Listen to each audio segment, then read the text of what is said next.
Welcome to the radio. John Santo's The Radio, streaming live from Strong Island Radio in sunny Massapequa, New York. Please welcome your host, John Santo.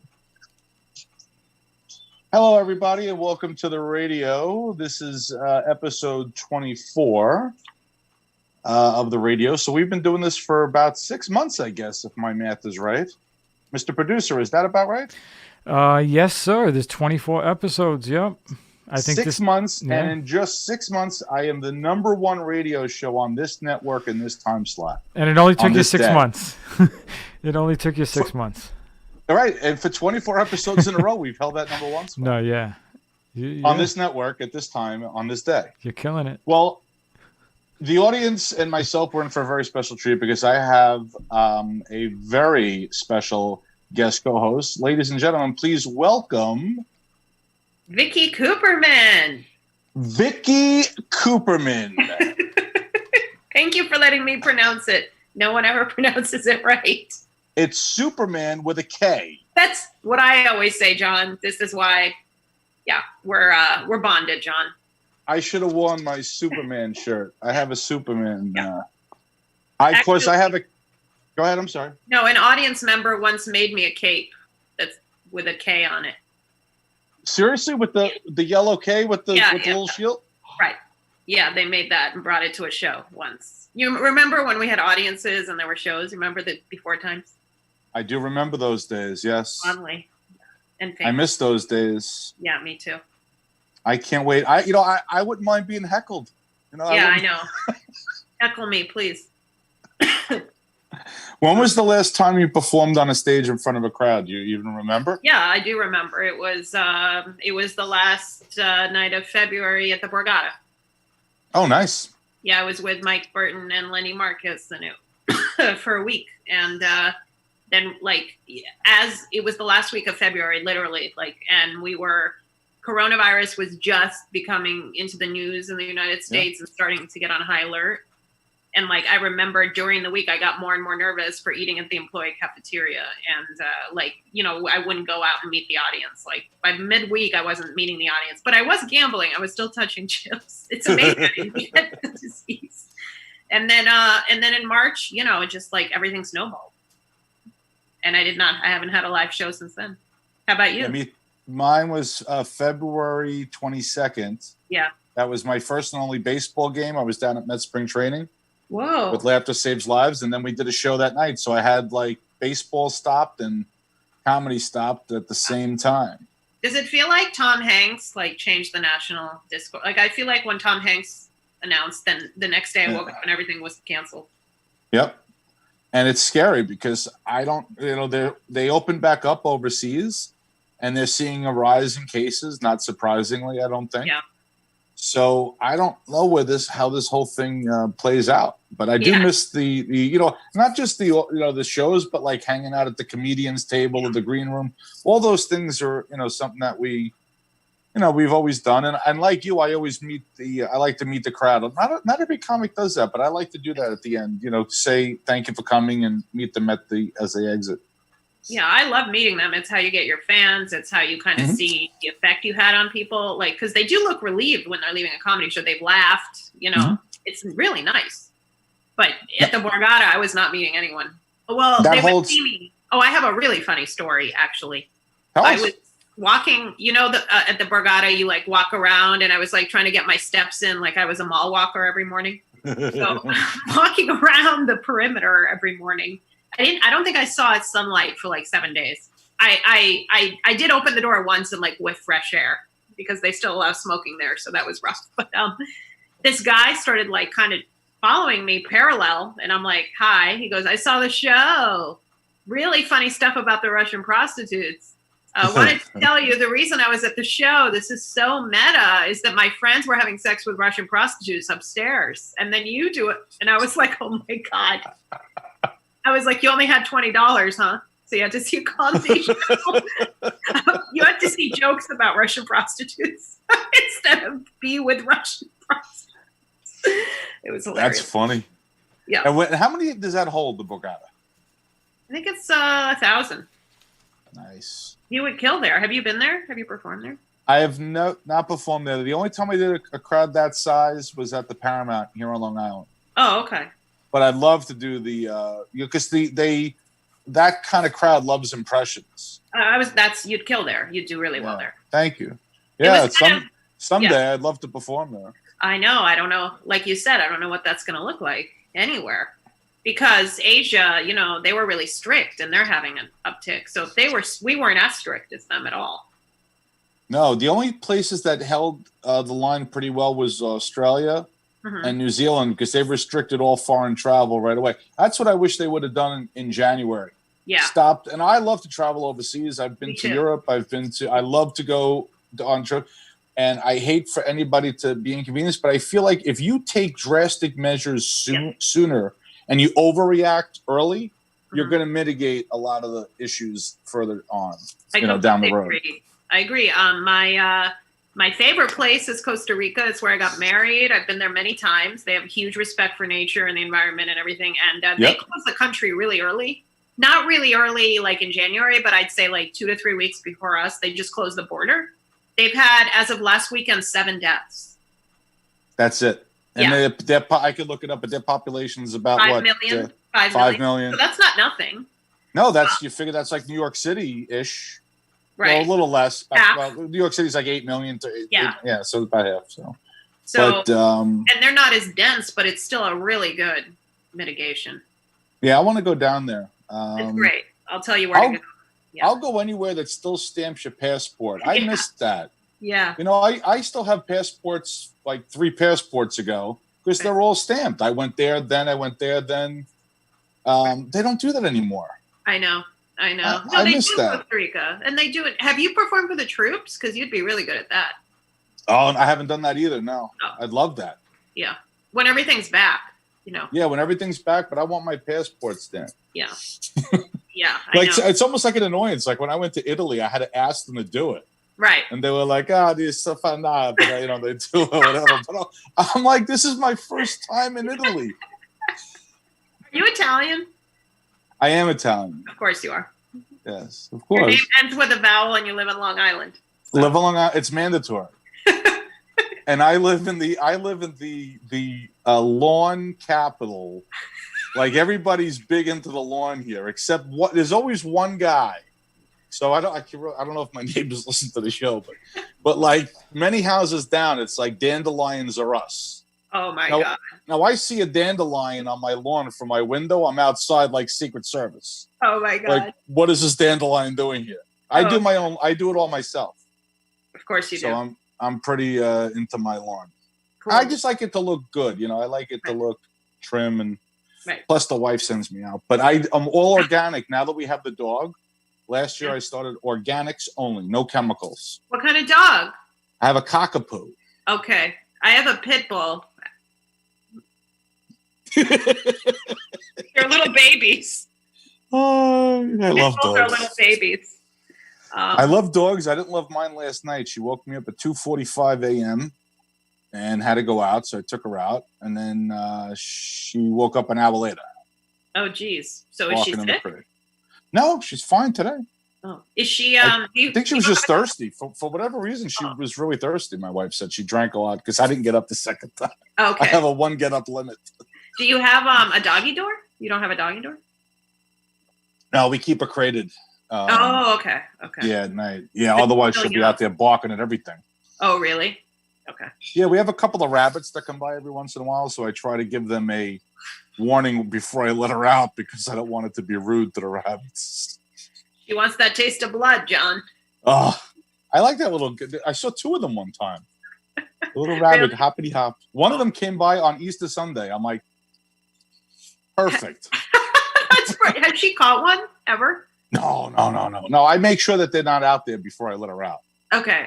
And I kind of like bang on if I think they're out there. I haven't seen them for about a week and a half, 2 weeks now. Okay. So I just bang on the door and I give them a fighting chance. Okay. But there is a little rabbit hole going from one yard to the next. I saw where they dug it. Oh, do you think they judge everyone's lawns? They just go from one house to the next? I think they do. I wish they would eat my clover. A couple of years ago, I don't know if you remember when I was posting about this raccoon. So all of a sudden I wake up one day and my backyard is all dug up like somebody, like a meteor hit it. And I'm like, maybe a meteor hit it. Oh my God. I didn't wake up, but maybe a raccoon dug up my grass because I guess I had grubs underneath the soil. So they eat them. They dig up your whole lawn. I go, my beautiful lawn. Oh my God. That is hilarious. Yeah, so everybody's telling me how to trap it and kill it, and I don't want any problems like that. You know, I'm Sicilian. I'll pay him off. He'll go away. You know. Right. Of course. Take care of him. Yeah, I'll take care of him. Like I'll give him chicken parmesan leftovers if he leaves the lawn alone. Don't eat the lawn. Have you been to Sicily? I've not been to Sicily. I went to we did the Perillo tour. Okay. You know, like Rome, Naples, places like that. I loved it there. So good. I missed Italy. I have a leather belt that I bought in 2001. It's a solid piece. You know, like they bond the leather together. Right. This is leather that's sewn, folded over, and made in one piece of leather into a belt. The guy didn't have my size, so he goes, un momento. He goes in the back. He makes another one. Right there. He trims like it, rebuckles it. I'm out the door with the $20. Oh, my God. I'm like, you can't even buy a shitty belt for $50. And it's still in great shape, right? I've been treating it. Now it's starting to like so my friend went back there like a few years later. I still have those two. They're in mint condition. Mm-hmm. Yeah. So I got them in Florence, right behind that big Duomo. There was like a little, I got to go on Google Earth. I could find the shop from memory if I just get on the Street View. But I mean, like everything is made right there. I love it. I know. It's such good quality stuff. It is. It would be one of the first places I'd want to go back to. Also, they took such a bad hit, you know. They what? They just took such a bad hit, economic hit. Italy. Oh, yeah. Yeah.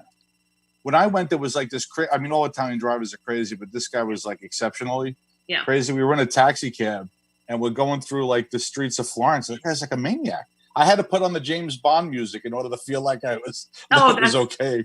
So funny.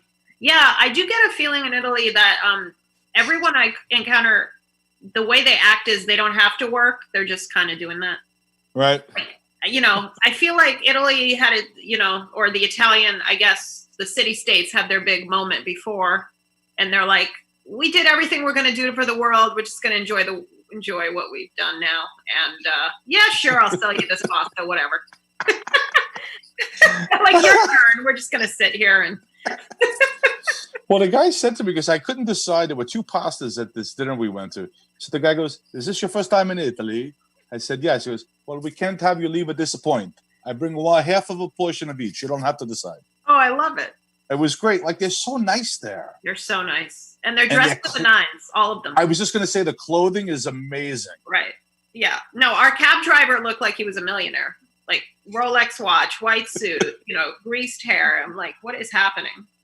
No, I went like in 2001. So I had this, like, this is pre-iPhone. Yeah. So I had this big-ass Nokia phone. It was like a brick. Remember that big Nokia phone with the pull-out antenna? Yeah. And these guys had I remember their phones were always better than ours. They had these little flip phones, and the guys were like, "Guess the patch, ciao." So good. Phones were, and I'm like carrying around like my phone is like 3 of his. Oh my God. Like, why are we always behind them and all that? Now everybody's got like the same phone. Everybody has, you know, either the Android or the iPhone. Right. But they always had these like slick phones. Yeah. Very slick. They had the blue light before we had it, like it lit up in blue. I'm like, I just have this little shitty little yellow light. This guy's got this gorgeous blue phone. Yeah. It is. It's great for perspective to travel. The more you travel, the more perspective. Absolutely. And you know what's embarrassing, though, is when I feel like in order to be given an American passport, you should have to take a course. Yeah. In basic diplomacy. Right. We went over there. We were on a Perillo tour, so there were some older people. And the women, Americans, when they travel, they're embarrassing when they don't speak the language, so they feel like they should speak English slower and louder. Yeah, I know. And that's somehow going to bridge the gap. The woman was like, Diet Coke. So I went to her. I said, Vietato fumare. And she goes, what does that mean? I go, no smoking. She goes, how do you know that? I go, the sign. Oh my God. Oh my. But you can't. You have to try to speak Italian. Right. If they say, "Hey, I speak English," you have to address them in the local language. Right. That's the biggest piece of advice I could give to somebody traveling overseas for the first time. Well, make an effort. Learn some lines. At You least said it. do you speak English in that Make an language? effort in that language. Right. Parla inglese. Right. There you go. The two sentences you have to learn. That one, you hit the nail on the head. Right. Try in their language. And I'm sorry. Right. That's the big. So if you bump into somebody, right. Excuse. Yeah, scusi.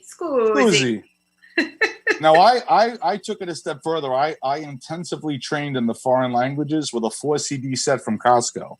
Oh my God. Before we left.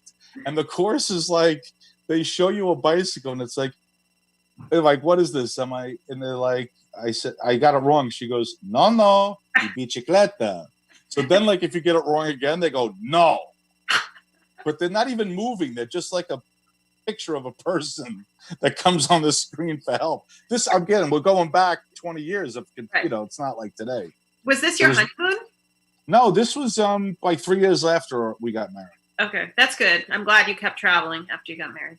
Yeah, we went in the summer of 2001, which was, now we were going to go in October of 2001. I'm glad we didn't, because that would have been after that, everything changed. Right.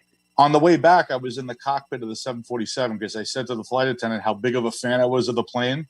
Wow. I was sitting in the jump seat behind the captain, and we were going from Europe back to the States. And there was a 767 2,000 feet below us and ahead of us. And I watched that plane get bigger in the window because 747's faster.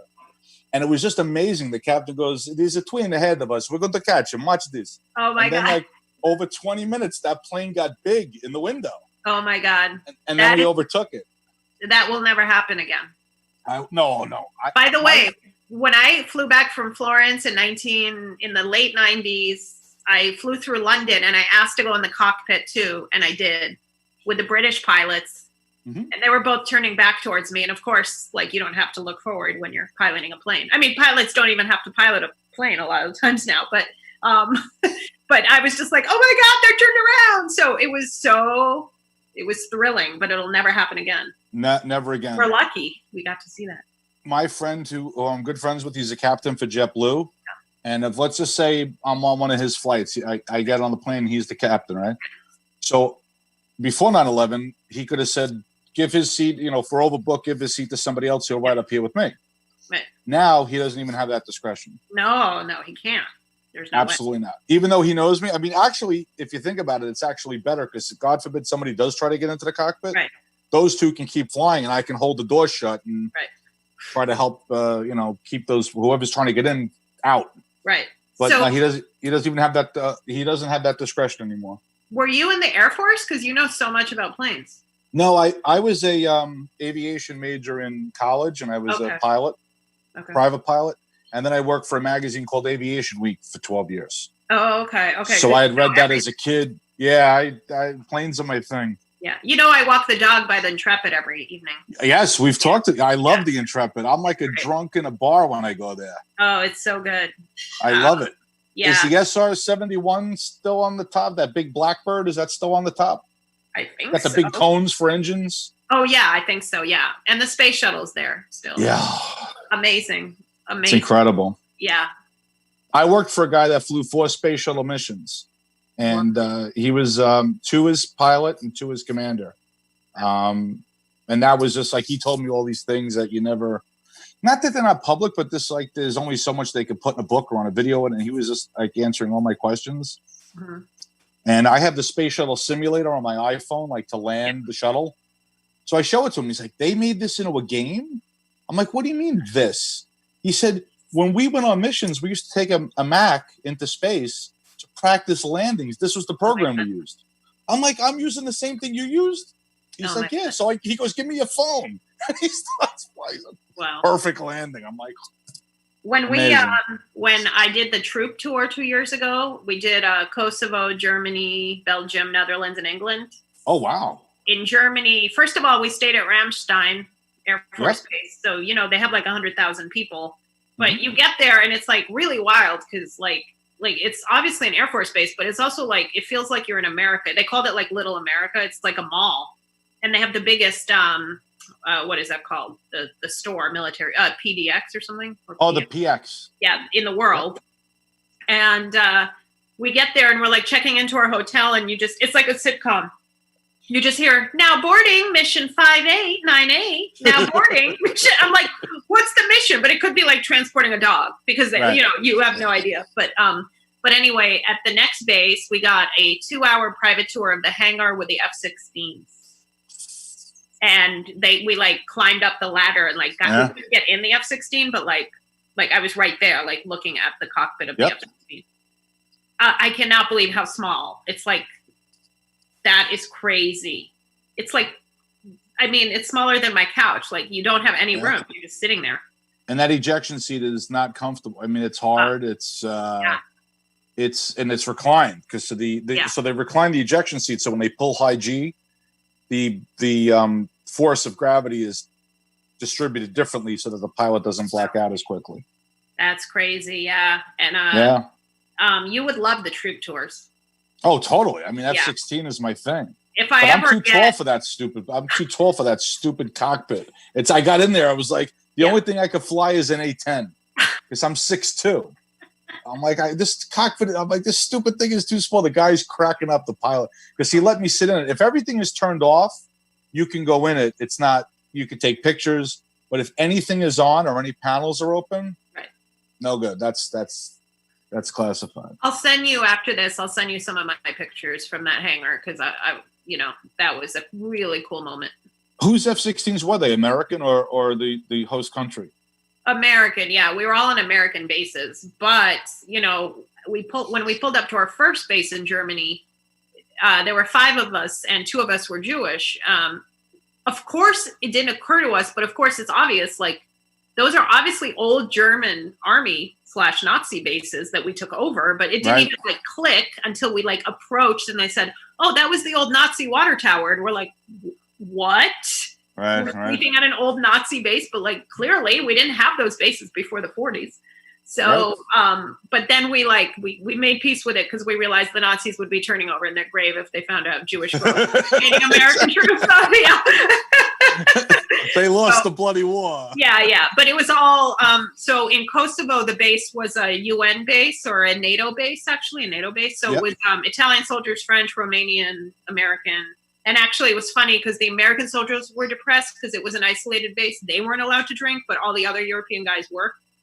Oh, that's funny. So they were like depressed in the back of the show, and all the European guys were drinking beer. But in Germany, it was a lot of like family bases. There was drinking. Everything was. I mean, these places are like cities. Yeah, they're gigantic. City. Yeah. So I was in the thing called the Civil Air Patrol. So it was like an auxiliary of the Air Force, and I was in it when I was in high school. Oh. And we got to go to all these bases. I went to McGuire Air Force Base. Whoa. So my friend said, so we go to the PX, and I get these like aviator sunglasses, like. Oh. They're a fraction of the retail price. I'm like, oh my God, these are the Randolph Engineering ones. So my friends, there was a NATO airplane there, and it said NATO OTAN. My friend goes, what the hell is OTAN? I'm like, it's NATO backwards. Some people read the other way. We all have a special friend. We all have the special friend in the group. I'm like, how could you not see that? It's on the side. It was like in the E3, like the airborne command post. So it said NATO OTAN. I'm like, it's NATO. They read right to left. Oh my God. When we were on one base, because it was March, we were like, oh, all the guys here have mustaches. They're like, yeah, it's Mustache March. And they were like really serious. I'm like, I'm so sorry. We didn't know what that was. They're like, it's Mustache March. We all grew out our mustaches in the Air Force. But it was funny because we met the Army. We didn't meet the Navy, but we met the Army, the Marines, and the Air Force, and they all make fun of, they all make fun of each other. Yep. And then we were on Stuttgart, and it was a very decorated base. They had a lot of metal, gold stars there. Uh-huh. And they had, they told us, they're like, if you see men in green berets, do not make eye contact, look the other way. It was like a very and we saw them, and I just like looked to the side. I was like, oh my God, I'm in the presence of just greatness. That's cool. It was really a trip. You'd love it. If I ever get the chance to take a group, I totally take you. Did you see the Thunderbird Blue Angel flyover? I didn't see that one, but I saw the really stupid JetBlue one. Oh, the JetBlue one? I was like, 2,000 feet in New York over the Hudson. Great idea. Well, the Air Force, the Navy Blue Angel flyover was like, you were just saying how the services razz each other. Yeah. People don't realize how significant that was. The Air Force and the Navy flew together. Right. This is huge. Right. Yeah, I know. It's like Russia and America, or like Iran and America flying together. Right. It is. They almost are separate, like completely. Yeah. It's like ridiculous. Yeah. Like when I see like the FBI didn't sell this one, I'm like, really? Right. You're all on the same thing. Right. We're all part of the same team. We should be. We really should be part of it. We should all be really working together. Yes, I agree. And when I'm president, I'm going to kick their ass. They're all going to work together. The best part, the reason, like everybody asks me why I want to run for president, because I don't have to put up with my wife's curtains. Oh my God. When I'm president. The famous curtains. They're right downstairs. Oh my God. They're one floor below me. See, you and your wife are going to make it forever, because the guys that complain about their wives really love them. It's the guys that like post really great, sappy things about their wives. I'm like, oh yeah, you're hiding something. You're hiding behind happiness. This is not realistic. Oh God, that's funny. Like Joey Cola, I was Borgata with him last summer, and in his act, he has really funny jokes about his wife, but off stage, like, loves her more than anything. Right. Well, my wife came to one of my shows, and I'm, complaining about the curtains. I'm doing all these wife jokes, and I could see her getting pissed. Really? From the stage, and she wasn't even in the first row. She was back a few, and I'm like, no, this is the stage wife. This isn't actual. Right. This is me in character with a fictitious wife. Will probably be played by Elizabeth Hurley in the sitcom. Were you at that show? It was like a long time ago, 9 years ago, at the firehouse where the fight broke out while I was on stage. That's the biggest moment I had with you. That's you. Yeah. Yeah. With Rick I Morgan. was like, oh my God, I want to see Vicky Kuperman. I sat in my seat. I'm like, I'm getting ready to see Vicky Kuperman. And all of a sudden, I tell one joke and then a fight breaks out. And then one joke I got. I know. And I'm standing there, and then Wally Collins like pushes me off stage. I'm like, what? I want to finish. He goes, don't be a hero. And he like got me off stage. And then he got up there and finished the yes. show. Oh, yes, but I got gypped out of Vicky Kuperman. I think you told the joke. I think you said about your husband and the dog. The dog is trained, or I didn't have a husband or a dog yet then. So. You didn't have that? Neither. Well, I watched so many of your clips. I might be confusing.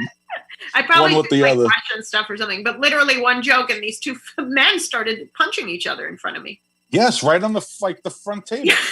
It's hilarious. Now I have been doing this for a long time. That was the first time I saw a fight at the show, and I haven't seen one since.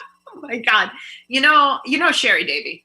Of course. I know. She's like one of my closest. She was the first person I met in comedy, actually, or one of the first. And she told me once that her teacher wrote on her report card, Sherry doesn't cause drama, but where there's drama, there's Sherry. And I feel like that's about me too.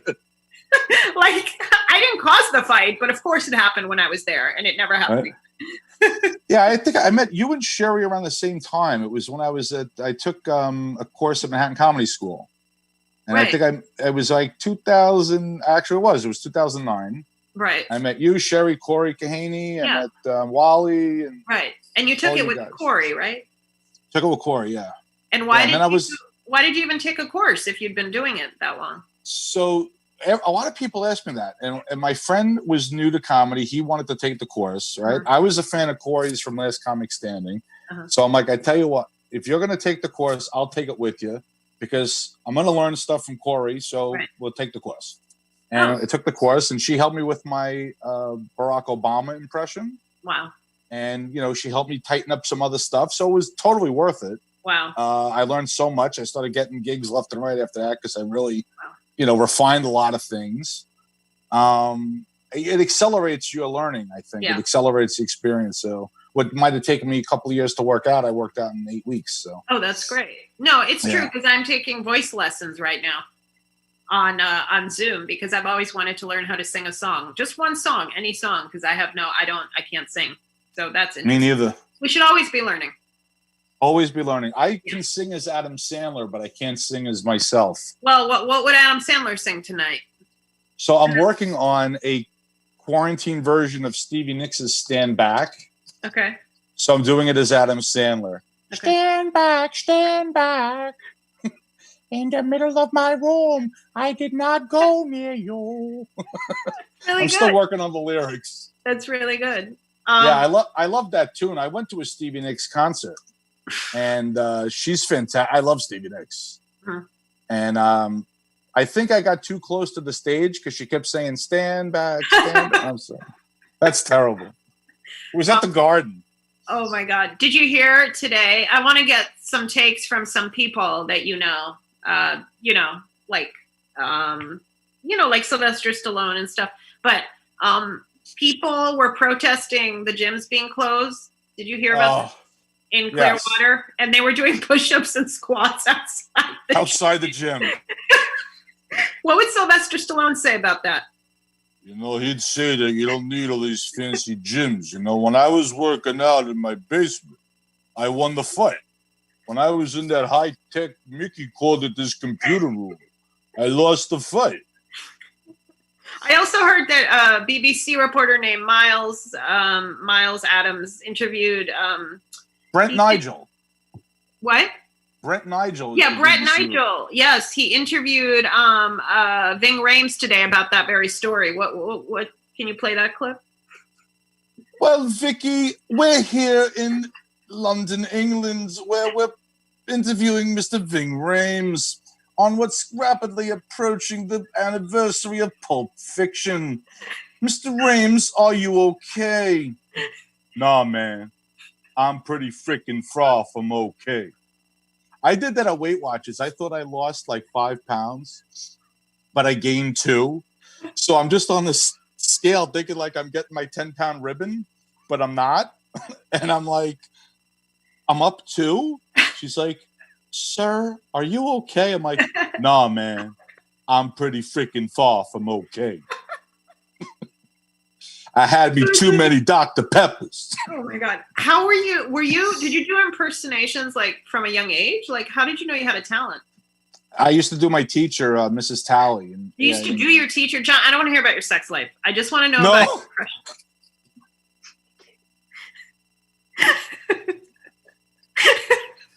I walked right into that one. You did. When you're on with Vicky Kuperman, folks, you got to watch everything you say. That's what my husband says. So, Miss, not that anybody's going to know, but Mrs. Talley sounded like this. If I give you a number between 1 and 5, that's how she talked. It was so good. We used to have the intercom. The millennials won't even know this. We used to have an intercom. I could fake her out. The administration thought it was her. Really? Oh my God, I'm dying. That was worth the detention. Okay, who was your first famous impression that you mastered? Oh, my first impression, Rodney Dangerfield. I'm telling you, it's rough out there, rough. That was my first time on stage, 1986. The talent show, I did Dangerfield, like a tribute to Dangerfield. Oh, wow. And my friend's band was on before me, so my friend Joe Randazzo, he stayed behind, and he did the rim shot. He was a drummer. So his band left, he stayed put. He was on for 2 acts. Oh, wow. Back when we used to perform.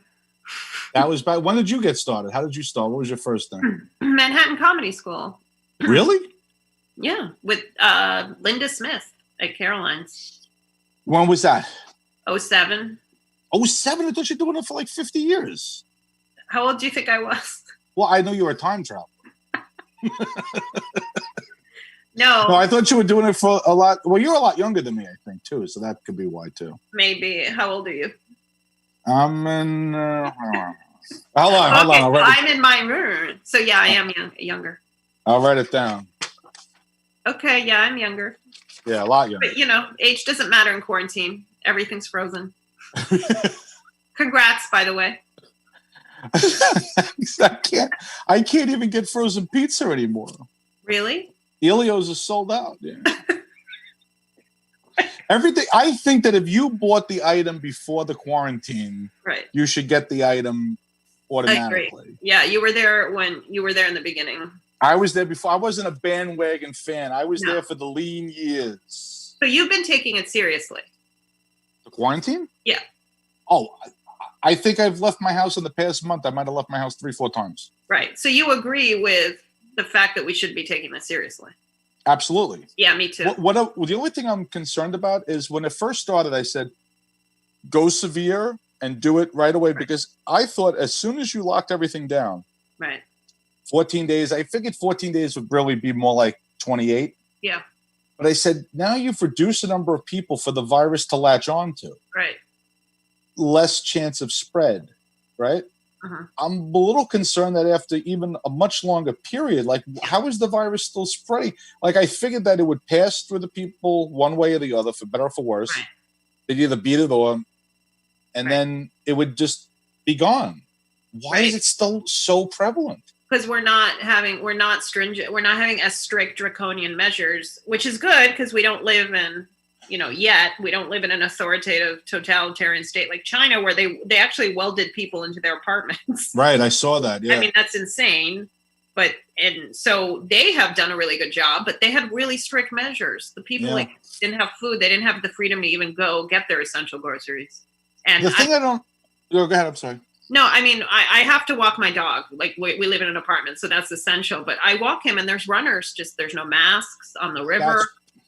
People are standing with no masks and clapping at 7:00 for healthcare workers. And I'm telling them, you look so stupid. Just the best thing you could do for them is wear a mask. Stop clapping. Just wear a mask. I used to do a bit, and I worked in New York City for 17 years. There's an element of the New York City population that's clueless. Yeah. Right? They're just clueless. And I don't understand. I understand that the N95, because I have an N95 here. So this mask, the audience can't see, but this mask is great at protecting the wearer. Yeah. 95% effective. The surgical mask is like 75% effective. But what I said was, because I traveled internationally and I went to Canada. I've been to a lot of people that come in from Asia. You see them wearing masks. Right. I feel that if everybody would have had at least the surgical mask, which isn't necessarily great at protecting you inbound, if there's less outbound, there's less on the surfaces, there's less to touch, and there's less to inhale. That's right. So I don't know why they took them so long to come around to asking people to wear face masks. That was awful. The CDC didn't issue that till what, like 4 weeks ago? But South Korea, like I saw pictures there, they've been doing it for not even this emergency. They've been doing it since SARS. Yeah. Other type of outbreaks. Yeah.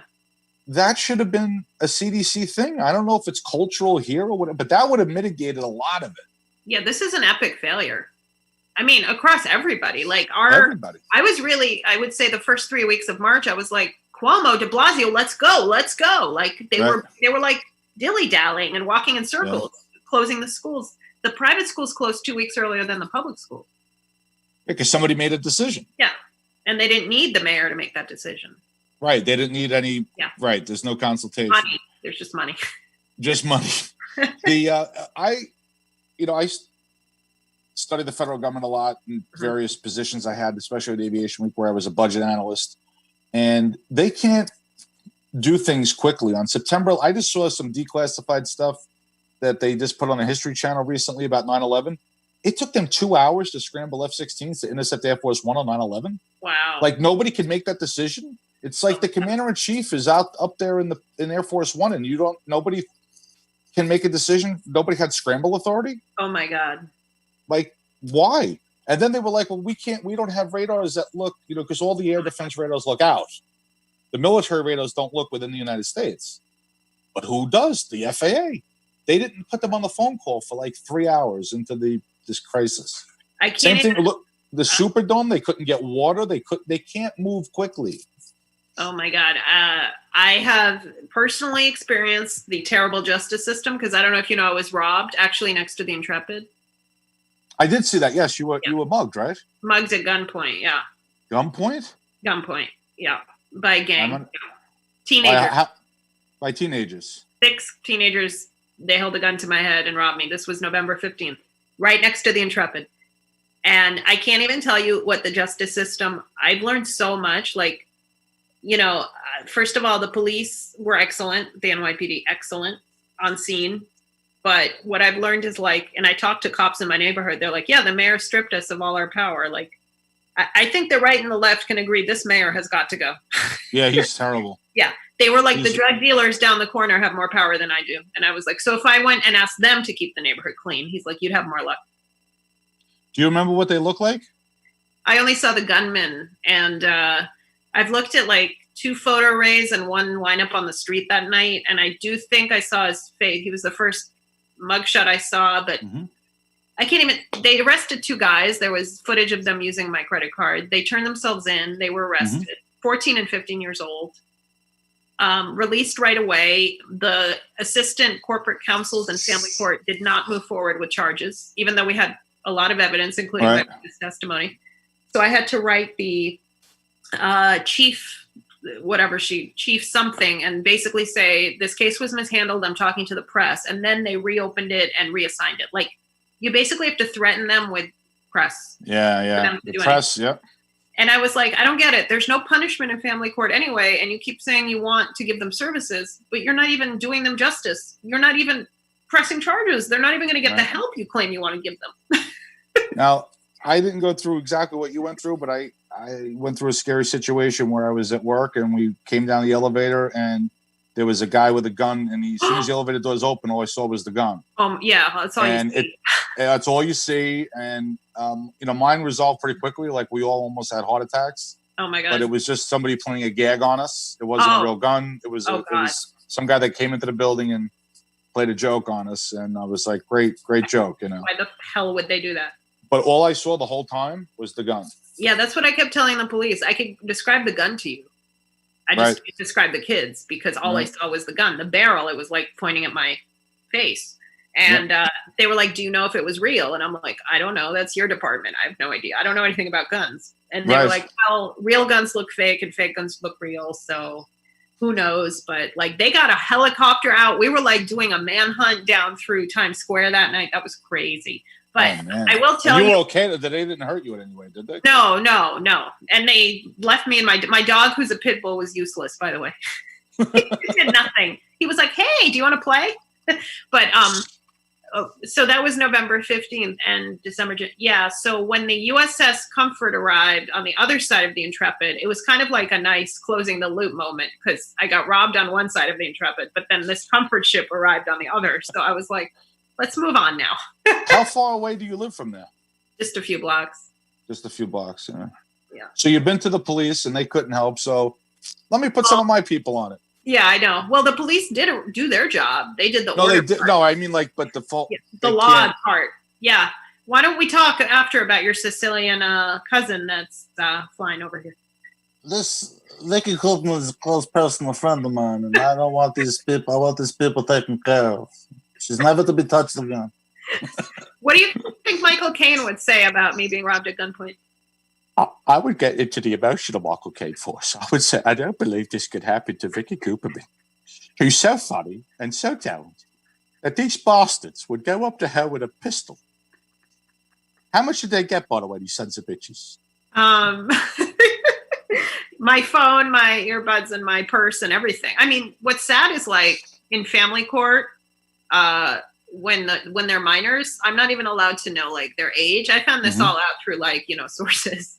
I'm not allowed to know their names. I'm not allowed to know what their punishment is if they're convicted. They have my license. They have my keys, which we've changed our locks, but still, they have my license, my keys, my purse, my United Healthcare. They have everything. They know everything. Yeah. So I have an idea. If the police can't help you, my boss, I work for Bruce Wayne, and he's very close to somebody who does a lot of vigilante work at night. I love this. So we'll talk to the Batman. That would be great. Actually, we'll it's funny. Yes, Michael Caine. It's funny you say that because Hell's Kitchen, where I live, is becoming like that Marvel Hell's Kitchen with what's his name, the blind superhero who I love. The Daredevil. guy. Daredevil. Yeah. Yeah, I kind of you have to become. There's vigilante justice stuff going on here. I tweet. Yeah. The Batman will get these bastards. Yes, I'm sure he will. Have you ever seen my Bat Trump video where I dress up as Batman with the Trump wig? Oh my God. You've never seen Bat Trump? No, I need to see that. First of all, the crime in New York City is out of control because this horrible mayor is so bad. He's so bad. So we have to have a vigilante Bat Trump. Okay, Bat Trump. I'm dying. Oh my god. I have the mask, the wig, the cape, the whole schmear. That's great. Oh my god. Do you have like are you I mean do you, I guess you have a radio show where you do impressions and that's what we're on now. But I was going to say, do you have any like podcast or radio shows where it's just impressions? Like it's it's the old narrative radio shows where there's like a story. This one I sometimes do. Like I had a lot of fun talking to you because you're a comic. I do a little more comedy work, but sometimes when I have like a serious guest on, like somebody that might have like a different line of work other than comedy, I'll do like, welcome to NBC News. This is Tom Brokaw. Famous comedian Vicky Kuperman is seeking justice for November 2019 incident. Anybody with information is urged to call the authorities immediately. That's really That's good. worse than when I got sent anthrax. Oh my god. Oh my god. Are you on the Cameo app? I'm not on there. What is that? Cameo? Yeah, so a lot of celebrities are on there. This kind of picked up steam in the past year. And a lot of comedians have been joining since the lockdown, but like fans can request a video from you for like a certain amount. But no shit. Yeah. So given that you do so many impressions, I think you have a hook here. Like a lot of famous people are on it. Like Mariano Rivera's on there. Like he charges a certain fee to like give somebody a happy Father's Day or a birthday message. And you can, really? I did something with a football player for a friend and I like communicated directly with a football player. But if you went on there with a hook that you will do happy birthday messages in these voices, I think you might, you could make some money. I thought of something else. I'll drive over there from Kindergarten Cop when I was John Kimball, and I'll drive around with a shotgun, and I'll pull up and I'll see the teenagers. I'll say, "Excuse me, were you the assholes that robbed my friend Vicky Kuperman?" And then I'll click the shotgun. It's really good. I want the name of your drug dealers and all your suppliers. He was awesome in Kindergarten Cop. Arnold is awesome. I love Arnold Schwarzenegger. Me too. Yeah, I'm sure you do. I can't do it. So I did one last year where I do it around the Oscar time because I think it's horrible that this man has made Hollywood billions of dollars and he's never won an Oscar. So I said, "The hell with you, Hollywoods. I'm going to have a new award, the Arnolds." And the Arnold for the best actor in a cybernetic organism movie when he travels back in time to assassinate the leader of the resistance's mother, the Arnold goes to Arnold Schwarzenegger. And I do like all of his movies. The best spy movie, True Lies, the Arnold goes to Arnold Schwarzenegger. I love it. True Lies was so good. True Lies was awesome. Yeah. You know, here's a little trivia for you. There are 3 movies that Arnold Schwarzenegger appears either directly or indirectly with Bill Paxton. Okay. Was True Lies? True Lies was one. And 10 years earlier, 1984, he was one of the punks in the Terminator. When the Terminator shows up naked, he pulls the blade on, the switchblade. Oh, wow. And then the next year, 1985 in Commando, Schwarzenegger is trying to sneak onto the island in that plane with Radon Chong or whatever. Oh, yeah. And he goes, "You're in restricted airspace. Turn around." He goes, "The hell with you." And he keeps flying. But they weren't on screen together, but they were like, back and forth. Oh, my God. You know what I rewatched actually this Christmas? Die Hard. Oh, Die Hard, yeah. Yeah. And I forgot that the cop and Bruce Willis didn't actually meet till the end. And they just did this friendship over the walkie-talkie. And, it was so classic 80s. The cop just wants to, whenever someone wants to do something, they're never going to do it. Like, I just want to get home to my wife for Christmas. Right. No, never going to happen. It's Shots fired, Nakatomi Plaza. It's like Max and I always have a joke like, finally, retirement day. We'll finally buy that island off the Florida Keys. Nope, nope, you're not going to have a peaceful retirement day. That's never going to happen. like Danny Glover, Lethal Weapon. Right. 2 weeks to retire. Right. Training day. This crazy. Right. Training day, yep. I'm going to have a really great work day on the first day on the force. No, never. Or Spy Game. that was one of the best. Robert Redford. That was a great one. Yeah. Yeah. Operation. Oh, wait, he's retiring that day. Yeah. And he keeps getting called into all these briefings, and he's doing counterintelligence on the. And he even uses retirement party as a decoy. Right. Operation Dinner Out. How many wives does this guy have? Let's just get dinner out. Wow. How does he? He doesn't talk to his wife very well. That was an underrated movie. What? That was an. I'm sorry, I didn't mean to interrupt you. It's just a little delay. That's fine. No, it's a great movie. It's great. Underrated, I think. Yeah, Spy Game, brilliant movie. Brilliant. So in December of 1988, a friend of mine works for a bank in New York City in a high-rise. And she asked me if I do a corporate gig for their Christmas party. I said, wait a second. Let me see if I got this right. On the 30th anniversary of the Die Hard movie, you want me, a guy named John, to go to a high-rise office building at Christmas time? No fucking... And this was no way am I going to do that gig. I don't care what it pays. Don't even tell me what it pays because I'm not coming. Yeah. I didn't do it. No, I was afraid. I'm not going to go there. Terrorists will take over the building. It was in L.A., not New York. The movie was based in L.A. Shit, that's right. Oh, I could have done the gig. You should have taken the money. Should have taken. Wait, what was that from? You should have taken the money. What was that from? I don't. Just what was it from? Oh, I want to ask you a question. Yeah. You told me one time that you saw me in Rockefeller Center. Yeah. Were you kidding? Were you teasing me, or did you really see me? I did see you. Yeah, you were taking a picture. So why didn't you say hello? Because you walked right by me, and I was like, oh. And then there was a mob of people because it was like near Christmas time. They were probably asking me for my autograph. That Probably. happens all the time. No, that didn't happen. You should have said something. I swear I didn't see you. Were you there that day? I used to work right nearby. That was my favorite area of New York City. But when I'm like in New York, I kind of just look around and I'm in like my own world. I've only run into people in New York City like 3 or 4 times. Now, if I would have seen you, I would have done what I always do to people when I see them. If I see them first. Oh my God, Vicky Kuperman, the famous comedian. Can I have your autograph? My friend, I did that to her. She was so pissed when she turned around. She's like, oh my God, I thought I got recognized. You know, I got recognized on the street once and like for real. And it wasn't even from my shows. It was from Facebook. But this woman stopped in her tracks and pointed at me. And I was like, yeah, I thought I had something on my face. And she's like, you're Vicky Kuperman. And then she turns to her friend. She's like, she's really funny. And I'm like, who? It was a nice feeling. It's the only time it's ever happened. That's awesome. And now it probably will be the last time because we're never performing again. Well, it's only happened to me like a couple of times. One time somebody saw me in Marshall's. Oh. And she said, Mr. Santo, I hate to bother you during your private time, but I really like the show. I saw you a few weeks ago. Oh. And I'm like, ma'am, it's really no bother. You caught me in the clearance sock section during your private of Marshall's, right? I'm not exactly a star on the pinnacle of stardom. I'm buying clearance socks at Marshall's. Oh my God, I miss like just the freedom to. I mean, I don't mean to sound like American, but I do miss the freedom to buy things sometimes. I miss Marshall's because Marshall's. Everybody thinks it's about the money. It's not just the money; it's the hunt. Yeah. You don't know what they have. It is. I miss just going to diners with comics after the show. Yes. I really miss diners and just that camaraderie.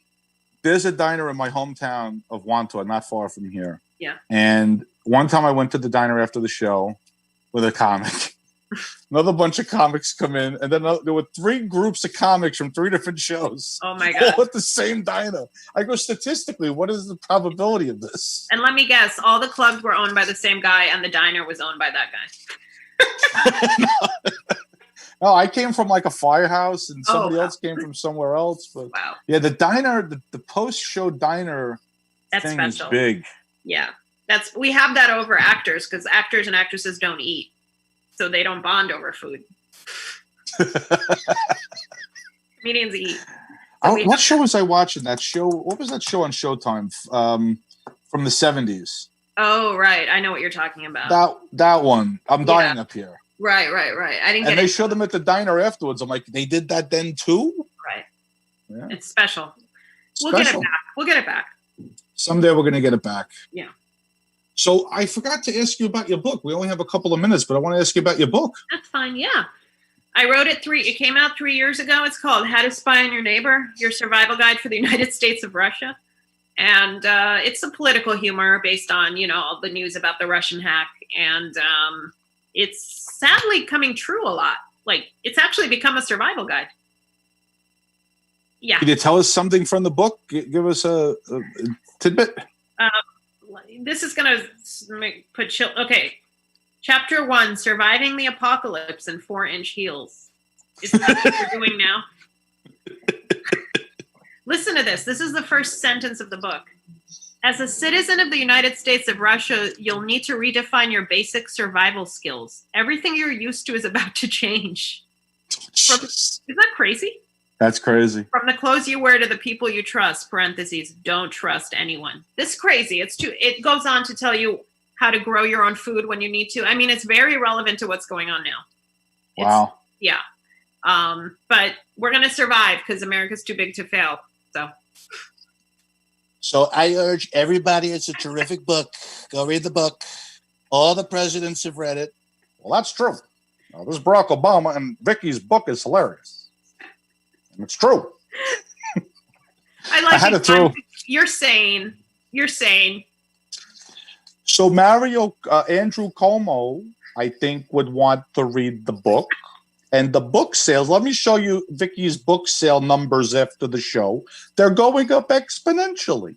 So what do? You go on Amazon and you buy the book. What day is today, Governor Cuomo? What's today? Today is the day after Mother's Day. And I was on the chat with we did like 5 minutes of COVID and then like 2 hours of my family. During the briefing, we talked about sauce. And we talked about Vicky Kuperman being on the show. He is really, really using this as therapy, these press conferences. He really is. It's like, just give me the numbers. I know. I mean, I've had mixed feelings about him, but at least he's doing something. I do feel lucky we live in a state with a governor who's acknowledging because Texas is open. Yep. Yeah, that's rough. That's rough. Yeah. But I mean, different areas are going to be different because of the Manhattan, I think, is unique because of and New York because of the density. That's a good point. Same thing with Long Island. So Long Island, we have two densities: density of population and density of intelligence. Because I see people walking around without masks too. I'm like, put the mask on. So Tony Soprano would say, wear a mask or wear a cast. I got to do a briefing with him as governor of New Jersey. Yeah, you do. Oh my God. Fun stuff. But we're at Bobby, we're at the hard stop, right? This flew by. It's about that time. Will you send me a link? Because I didn't even get a link to promote. Will you send me a link? Oh, I should have done that prior to the show. Oops. Well, we're on iHeartRadio like in a day or two. Okay, everybody can listen to it again, and I'll send you the link right after we finish up. Okay. And everybody, we're on rerun all the time. Okay. Sometimes I don't even listen to the show for like 3-4 days. Great. Oh God! Thank you for raising Long Island's IQ. Oh, you're welcome. I tried. I'm doing what I can. But I'm trying to get more of my friends that are comics in the city because nobody's driving out here an hour to be on the show anyway. I don't want you to drive out here. It's too far. So I'm trying to, while we're in quarantine. I'm under lockdown, so I can't. No, but I would have sent a car. But really? Of course. We have a big budget on the show. No, I'm trying to get all my friends from the city because we're on Zoom anyway, so I may as well try to get – realistically, the travel's not possible. So people that live out of state, I'm trying to get as many of them on as we can until we're back in the studio with Mr. Bobby. Great. Well, thank you very much, Vicky Kuperman. Where can people see you if they want to see you when they can see you again? Live streaming in my home. Instagram, Vicky Kuperman. My website, Vicky Kuperman. And that's Superman with a K, as you guys know. So Instagram, probably the best place. Okay. Thanks, Vicky. Thank you so much for coming on. This was a big treat. We had a lot of fun. Thanks, John. That was great. And the audience got to hear the great Vicky Kuperman. Thank you, John. Buy the book. Thank you so much, Vicky. Yeah, I am by the book. And thank you for listening to the radio. This was John Santo with special guest co-host Vicky Kuperman, wrapping up episode 24. Thanks for listening. Thank you.